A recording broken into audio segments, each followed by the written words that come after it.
Hi, I'm Robert Osborne, and welcome. Nice to have you with us as we continue our festival about race in Hollywood. It's our look at how Asians have been portrayed in Hollywood movies over the years. And with me once again to help put our festival in context is Peter X. Feng, an associate professor at the University of Delaware and the editor of this book, Screening Asian Americans. Welcome, Peter. Thank you, Robert. Now, Peter is not only here to help me introduce these films, he also helped program the whole festival. And for the next several hours, we're going to see a triple feature of films based on famous novels by Pearl S. Buck, an author who specialized in writing stories centered on China. And up first, MGM's big-budget adaptation of Pearl S. Buck's The Good Earth, a movie made in 1937 and starring Paul Muni and Luise. Let's talk a little about Pearl S. Buck first. Well, she was a very celebrated author at the time. She grew up as the child of missionaries in China during the Boxer Rebellion. She was not Asian herself. The daughter of Christian missionaries, and then she came to the United States for college, and then returned to China and married another Christian missionary. And her books were very popular. Her books were extremely popular. Again, she said that they were authentic portraits of China. Of course, I would argue that they do betray the perspective of the missionary outlook, so that they portray the Chinese people as a noble people, but one who need help, who are seeking guidance from the West, and that attitude pervades the characterizations in her novels. The film is positive in that it portrays Asians as noble people connected to the land, as being real people, salt of the earth people. Of course, the title of the book is The Good Earth, and it's about the connection of people to the land, a kind of classic American theme as well.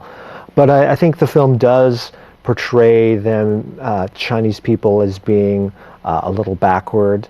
It might be a subtle thing, like using a literal translation for the name of a train, referring to it as a fire wagon, as if these people think that the train is this mystical, magical technology. Well, in reality, that's a literal translation of the Chinese word for train, but it's not as if they didn't understand machines. Right.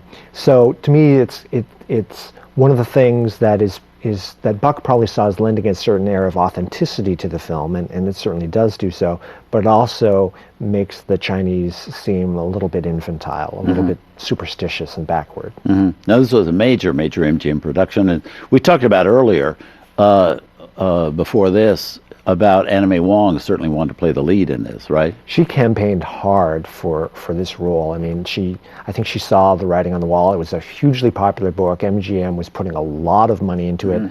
But Anna May Wong really wanted to be in this film, and perhaps because she wasn't a contract player with MGM, perhaps because Luise had won the Oscar the year before, she wasn't really ever seriously considered for the role. I have to say that if I were forced to choose, that I do think that Paul Muni's performance is very effective. He captured a lot of the energy and the almost in a method style of studying the movement of a Chinese peasant at the time. In contrast, Luise looks to me like she's sleepwalking through much of the film, and that's in part because of her character, who is supposed to be underappreciated by her husband.